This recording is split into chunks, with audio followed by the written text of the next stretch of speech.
Hi friends, അസ്സലാമു അലൈക്കും. എൻ്റെ എല്ലാ കൂട്ടുകാർക്കും റെയിൻബോ പ്ലാന്റർ എന്ന ചാനലിലേക്ക് സ്വാഗതം. അപ്പോൾ ഞാൻ കുറേ കാലമായിട്ട് കൂട്ടുകാരെ പറഞ്ഞ് പറ്റിക്കുന്നതല്ല, ഞാൻ ചെയ്യണമെന്ന് വിചാരിച്ചിട്ട് എനിക്ക് ചെയ്യാൻ സാധിക്കാത്ത ഒന്ന് ഞാൻ ചെയ്യണേ. ഗീവ് അവേ ഞാൻ തുടങ്ങുന്നത് സീഡ്സ് കൊടുത്താണ്. 5 കൂട്ടുകാർക്ക് വെജിറ്റബിൾസിൻ്റെ സീഡ്സ്, പിന്നെ എൻ്റെ കയ്യിലുള്ള 2 മാരിഗോൾഡിൻ്റെ യെല്ലോയും ഓറഞ്ചും, അതുപോലെ കോസ്മോസിൻ്റെ പൂക്കളുടെ വിത്തും ഇതെൻ്റെ കയ്യിലുള്ളതാണ്. അപ്പോൾ ഇതൊക്കെ ഇതിൻ്റെ കൂടെ ഞാൻ എക്സ്ട്രാ കൊടുക്കുന്നതാണ്. അപ്പോൾ ഇതെല്ലാം കൂടെ മിക്സ് ചെയ്ത് ഞാനൊരു ഗീവ് അവേ കൊടുക്കുന്നുണ്ട്. 2 പേർക്ക് സർപ്രൈസ് ഗിഫ്റ്റും ഉണ്ട് കേട്ടോ.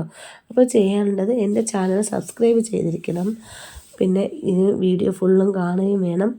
അതുമാത്രമല്ല, ഏറ്റവും കൂടുതൽ കമൻ്റ് ഇടുകയും വേണം. അപ്പോൾ ഈ കമൻ്റ് ഇടുന്ന ആൾക്കാരുടെ പേര് ഞാൻ എഴുതി കുട്ടികളെ കൊണ്ടുതന്നെ നറുക്കിട്ടെടുപ്പിക്കും. എനിക്ക് 2 മക്കളുണ്ട് കേട്ടോ, അവരെ കൊണ്ടുതന്നെ എടുക്കും. അങ്ങനെ കിട്ടുന്ന 5 പേർക്ക് സീഡ്സും 2 പേർക്ക് സർപ്രൈസ് ഗിഫ്റ്റുമാണ്. ഒരുപാട് വലുതല്ല, എന്നാലും നിങ്ങൾ എങ്ങനെയാണ് ഇതിനെ എൻ്റെ ഗീവ് അവേയിൽ സപ്പോർട്ട് ചെയ്യുന്നത് അതനുസരിച്ചായിരിക്കും കേട്ടോ. അപ്പോൾ എല്ലാ കൂട്ടുകാരും ഇതിനൊന്ന് പങ്കെടുക്കണം. അപ്പോൾ ഇതിന് വിജയിച്ചതിന് ശേഷം എങ്ങനെയാണ് അഡ്രസ്സ് കൈമാറുന്നത് എന്നതിനെക്കുറിച്ചുള്ള കാര്യങ്ങളൊക്കെ ഞാൻ പിന്നീട് വിജയികളെ തീരുമാനിക്കുന്ന ഒരു വീഡിയോ ഞാൻ അപ്ലോഡ് ചെയ്യും. അതിൽ ഞാൻ പറയാവേ.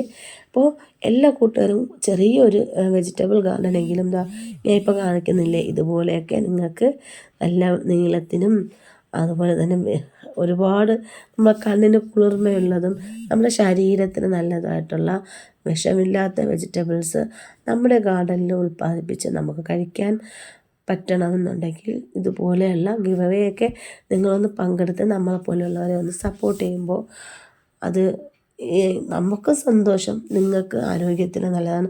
നിങ്ങളൊന്ന് മാക്സിമം വിത്ത് കിട്ടാത്തവർക്കാണ് എന്നുണ്ടെങ്കിൽ ഇതൊക്കെ ഒരു ചെറിയ എന്നിൽ നിന്നും ഉള്ള ഒരു പ്രോത്സാഹനമായിട്ട് നിങ്ങൾ കണക്കാക്കി എന്നെ ഒന്ന് പ്രോത്സാഹിപ്പിക്കണം. മാക്സിമം നിങ്ങൾ ഇതിലെങ്ങനെയാണോ പങ്കെടുക്കുന്നത് അതനുസരിച്ച് ഞാൻ ഇനിയും ഗീവ് അവേ, അത് സീഡ്സുകൾ മാത്രമാവണമെന്നില്ല, ഗാർഡൻ ടൂൾസ് ആവാം, ചിലപ്പോൾ ചെടികളാവാം, ഇൻഡോർ പ്ലാന്റ്സ്, ഔട്ട്ഡോർ പ്ലാന്റ്സ് എന്തായിരുന്നാലും ആവാം. അല്ലെങ്കിൽ നിങ്ങൾക്ക് എന്താണ് ആവശ്യം നിങ്ങൾക്ക് സജസ്റ്റ് ചെയ്യാം. എന്നെക്കൊണ്ട് പറ്റുന്നത് ഞാനത് ഗീവ് അവേ ആയിട്ട് തരാനും നോക്കാം. ഇത് കണ്ടില്ലേ, എൻ്റെ ഗാർഡനിലെ കുറച്ച് വിശേഷങ്ങളിലേക്ക് പോകാം. ഇത് കമ്പിളി നാരങ്ങയാണ്. അതിൻ്റെ വേസ്റ്റ് വരെ ഞാൻ കളയാറില്ല. അതൊക്കെ കൊണ്ടുവന്ന ഈ വഴുതനങ്ങയുടെ ചുവട്ടിലും വാഴയ്ക്കെല്ലാം ഇട്ടിട്ടുണ്ട്. പക്ഷേ അതിൻ്റെ ചുവട്ടിൽ കിടന്ന് ഇതിൻ്റെ ചെടികളൊക്കെ മുളച്ച് വരുന്നുണ്ട് കേട്ടോ. അപ്പോൾ ഇത് ആവശ്യമുള്ളവരൊന്ന് പറഞ്ഞാൽ മതി, ഞാനിത് ചെറിയ ചെറിയ ഗ്രോ ബാഗുകളിലേക്ക് മാറ്റാം. ഇതെൻ്റെ കോവയ്ക്കാണ്. കണ്ടില്ലേ, നല്ല ഭംഗിയായിട്ട് വളർന്നു ഇപ്പോൾ. പക്ഷേ ഒരുപാട് അങ്ങ് വള്ളിയൊന്നും വീശിയിട്ടില്ല. പക്ഷേ വീശിയ വള്ളികളിലെല്ലാം കോവയ്ക്ക പിടിച്ചിട്ടുണ്ട്. ഇതിന് ഞാൻ പ്രത്യേകം ചേർക്കുന്നത് എന്തെന്ന് വെച്ചാൽ, കഞ്ഞിവെള്ളത്തിൽ ചാമ്പൽ മിക്സ് ചെയ്ത് ഒരു 2 ആഴ്ച കൂടുമ്പോൾ, എപ്പോഴും ഒഴിക്കാൻ പാടില്ല, പുളിപ്പ് കൂടിയിരുന്നാലും ചെടികൾക്ക് അത് കേടാണ്. അതുകൊണ്ട് 2 ആഴ്ചയിലൊരിക്കൽ ഞാനിത് അതിൻ്റെ ചുവട്ടിൽ ഒഴിച്ചു കൊടുക്കാറുണ്ട് കേട്ടോ. അതുകൊണ്ടായിരിക്കാമെന്ന് തോന്നുന്നു നല്ല രീതിയിൽ അതിന് ഗ്രോത്ത് ഉണ്ടാകുന്നുണ്ട്. വീണ്ടും കണ്ടില്ലേ, നമ്മൾ ഈ ചാക്കൊന്നും വിരിക്കാത്ത സ്ഥലത്ത് വീണ്ടും പുല്ലുകളൊക്കെ മുളച്ച് വന്നു. ഇനി അതാണ് അടുത്ത പണി. പിന്നെ ഇത് പാവയ്ക്കാണ്. ഇതും ചെറുതായിട്ട് വള്ളി വീശി കയറി വന്നതേ ഉള്ളൂ, അതിലെന്താ കാ പിടിച്ചു.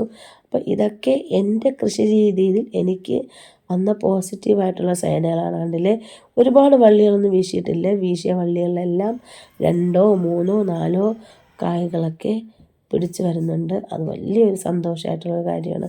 ഇത് പയറ്. അപ്പോൾ ഞാൻ കൂടുതലായിട്ടുള്ള കൃഷിയൊന്നും ഇപ്പോൾ ചെയ്യുന്നില്ല, കാരണം ഇടവിട്ടുള്ള ഒരു മഴയും അപ്പുറത്തെ വീട്ടിൽ പണി നടക്കുന്നുണ്ട്. അപ്പോൾ അത് എനിക്ക് ഫ്രീ ആയിട്ട് നിന്ന് വെളിയിൽ നിന്നൊന്നും ചെയ്യാൻ പറ്റാത്തത് കൊണ്ടാണ്. എന്തായാലും ഞാനത് കൃഷിക്ക് ആവശ്യമായിട്ടുള്ള ഒരുപാട് വിത്തുകൾ എൻ്റെ കയ്യിലുണ്ട്. വിത്ത് ഇടാതെ തന്നെ എനിക്ക് ഒരുപാട് ചെടികൾ, തക്കാളിയൊക്കെ തനിയെ മുളച്ച് നിൽപ്പുണ്ട്, വഴുതനങ്ങ നിൽപ്പുണ്ട്, അതുപോലെ തന്നെ റംബൂട്ടാൻ, അങ്ങനെ ഒരുപാട് സാധനങ്ങളൊക്കെ തനിയെ മുളച്ച് നിൽപ്പുണ്ട് കേട്ടോ. അത് മാത്രമല്ല, നമ്മുടെ പൊന്നാങ്കണ്ണി ചീര നോക്കുന്ന സ്ഥലത്തെല്ലാം ഇങ്ങനെ മുളച്ച് നിൽപ്പുണ്ട് കേട്ടോ. ഞാൻ വെച്ച് പിടിപ്പിച്ചതും അല്ലാത്തതുമായി ഒരുപാട് പൊന്നാങ്കണ്ണി ചീരകൾ അവിടെയായിട്ട് വളർന്ന് നിൽപ്പുണ്ട്. എൻ്റെ അടുക്കളത്തോട്ടത്തിലെ ആദ്യത്തെ വാഴക്കൊലയാണ് ഇത്, ഏത്തൻ വാഴ. അത് നല്ല രീതിയിൽ വളർന്നതാണ്, ഇതുവരെ എത്തി. ഇതൊക്കെ എൻ്റെ ഏറ്റവും വലിയ സന്തോഷം. നമ്മൾ വളരെ കുഞ്ഞ് ഒരു തൈയാണ് കൊണ്ടുവന്ന് വെച്ചത്, ഇത്രയും വലുതായി നമ്മുടെ കണ്ണിൻ്റെ മുമ്പിൽ വെച്ച് തന്നെ ഇത്രയും ആയിട്ട് അതിനെ പറിച്ച് കഴിക്കുമ്പോഴുണ്ടാകുന്നൊരു സാറ്റിസ്ഫാക്ഷൻ എന്ന് പറയാനോ ഭയങ്കര വലുതാണ് കേട്ടോ. ചിലർക്കൊക്കെ അതത്ര മാത്രം ഉൾക്കൊള്ളാൻ പറ്റുമെന്ന് അറിയില്ല, പക്ഷേ എനിക്ക് വലിയ സന്തോഷമാണ്. അതുപോലെ തന്നെ ഈ തെങ്ങിൻ്റെ കാര്യം കണ്ടില്ലേ, 2 പൂങ്കുലമാണ് നിൽക്കുന്നത്. ഇതിൽ കായ്ഫലം ഇല്ല എന്ന് പറഞ്ഞ് നമ്മൾ മുറിച്ച് കളയാമെന്ന് വിചാരിച്ചതാണേ. എന്തോ അത് വൃക്ഷങ്ങൾക്കും ചെടികൾക്കും മനുഷ്യനും പറയുന്നത് മനസ്സിലാവും എന്നറിയാമെന്നുള്ളതുകൊണ്ടായിരിക്കാം. അതുപോലെ നമ്മളതിന് ലാസ്റ്റ് ഒരു ഇതെന്ന പോലെ തടമൊക്കെ എടുത്ത് അതിന് കരിഞ്ഞ വാഴയില, അതിനിടയിൽ ഉപ്പ്, ചാമ്പൽ പൊടി, ചാണകം ഇതൊക്കെ ഇട്ട് നോക്കിയപ്പോൾ ഓക്കെ ആൾ കയറി വരുന്നുണ്ട്. ഇതുപോലെ തന്നെയാണ് ഈ അഗസ്ത്യച്ചീര നല്ല പൊങ്ങി വന്നപ്പോൾ ഒടിച്ചു കൊടുത്ത് പിന്നെ ഇതാ താഴേക്ക് വീണ്ടും മുളയൊക്കെ വന്നതാ നിൽപ്പുണ്ട് കേട്ടോ. അപ്പോൾ അഗസ്ത്യച്ചീരയുടെ ഇലയും നമുക്കെടുക്കാം, പൂക്കളും എടുക്കാൻ പറ്റും എന്നുള്ളതാണ്. അതുകൊണ്ട് അതും ഏറ്റവും നല്ലൊരിതാണ് കേട്ടോ. എനിക്കിനിയുള്ള പണിയെന്ന് വെച്ചാൽ ഇതിൻ്റെയൊക്കെ ഇടയിൽ നിൽക്കുന്ന ഈ വേണ്ടാത്ത ചെടികളൊക്കെ പിച്ച് കളയുക എന്നുള്ളതാണ്. അതിൻ്റെ ഇടയിൽ വേണ്ട ഓരോ മധുരക്കിഴങ്ങ്, അതിന് ഞാനിനി മണ്ണൊക്കെ കൂട്ടി കൊടുത്താൽ അത് നന്നായിട്ട് വരും.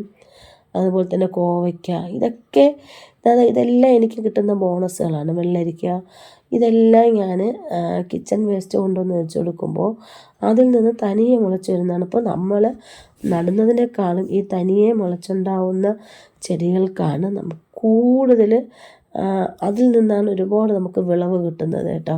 അത് അതിൻ്റേതായ രീതിയിൽ വളങ്ങളൊക്കെ കണ്ടെത്തി അത് വളർന്നു വരികയും ചെയ്യും, ഒരുപാട് കായ്ഫലവും കിട്ടുകയും ചെയ്യും കേട്ടോ. അപ്പോൾ ഇതൊക്കെ എൻ്റെ ബോണസാണ്, ഞാൻ പറഞ്ഞില്ലേ. ഇത് ജമന്തിയാണ്, ഇതൊക്കെ എൻ്റെ മോളുടെ പരിപാടിയാണ് കേട്ടോ. മേരിഗോൾഡിൻ്റെ വിത്തുകളൊക്കെ അവളിങ്ങനെ പിച്ചിങ്ങനെ എറി, അതവൾ അവിടെ കിടന്ന് വളർന്ന് അതിപ്പോൾ നല്ല ഭംഗിയായിട്ട് പൂക്കളൊക്കെ വന്നിട്ടുണ്ട്. പിന്നെ ഇതാണൊരു കട്ടർ, എനിക്ക് വെഡ്ഡിങ് ആനിവേഴ്സറിക്ക് വാങ്ങി തന്നതാണ്. ഇത് വെച്ചാണ് എൻ്റെ വഴുതനങ്ങ ഞാനിന്ന് ഹാർവെസ്റ്റ് ചെയ്യുന്നത്. നല്ല വലുപ്പമുണ്ട് കേട്ടോ. എനിക്ക് ഇതിൻ്റെ വലുപ്പം എത്രയാണെന്ന് കറക്റ്റ് ഇതപ്പോൾ ഇത് കാണുമ്പോൾ നിങ്ങൾക്ക് ചെറുതുപോലെ തോന്നുമെങ്കിൽ നല്ല വലുപ്പമുണ്ട് കേട്ടോ. ഞാൻ കണ്ടിട്ടില്ല ഇത്രയും വലുപ്പമുള്ളതൊന്നും. ഇത് വെച്ചൊക്കെ നിങ്ങൾ മനസ്സിലാക്കാനുള്ളത്, ഒരുപാട് രാസവളങ്ങൾ ഇട്ടാൽ മാത്രമേ ഒരുപാട് വിളവ് കിട്ടുള്ളൂ എന്നുള്ള ഒരു മനോഭാവം ഉണ്ടെങ്കിൽ നിങ്ങൾ മാറ്റി വയ്ക്കുക. നമ്മളെക്കൊണ്ട് പറ്റുന്ന രീതിയിൽ നമ്മളെ വീട്ടിലെ സാധനങ്ങളൊക്കെ വെച്ച് തന്നെ നമുക്കൊരു കൃഷി സുഖമായിട്ട് ചെയ്യാവുന്നതേ ഉള്ളൂ. കണ്ടില്ലേ, നല്ല വലിപ്പമുണ്ട്. ഇത് എനിക്ക് എങ്ങനെ പറഞ്ഞറിയുക, നിങ്ങൾക്ക് മനസ്സിലാക്കി തരണമെന്നും എനിക്കറിയില്ല. ഇതെനിക്കൊരു ചട്ടി ഇരുന്നതാണ്, ചെടിച്ചട്ടി. അതിൽ വെച്ച് നോക്കിയേ, അതിനേക്കാളും ഇപ്പോൾ കാണിച്ചതിനേക്കാളും ബേക്കിരിക്കുന്നതാണ് ഇതാണ് കുറച്ചും കൂടെ നീളമുള്ളത്. ഏകദേശം 15.5 സെൻറ്റിമീറ്റർ ഉണ്ടായിരുന്നു. ഞെട്ടോട് കൂടിയാണെങ്കിൽ 18 സെൻറ്റിമീറ്ററാണ് കേട്ടോ. ഭയങ്കര അതിശയവും സന്തോഷവും തോന്നിയൊരു സമയമാണ്. ഇതിനെ അരിഞ്ഞിട്ട് വീണ്ടും അതിന് വലിപ്പം വയ്ക്കും എന്നുള്ള രീതിയിൽ ഇരിക്കുന്ന വിത്ത് കുറവാണ്. അപ്പോൾ ഇതൊക്കെയാണ് എൻ്റെ സന്തോഷം. അപ്പോൾ എല്ലാവരും ഗീവ് അവേയിൽ പങ്കെടുക്കുക, സപ്പോർട്ട് ചെയ്യുക. Thank you.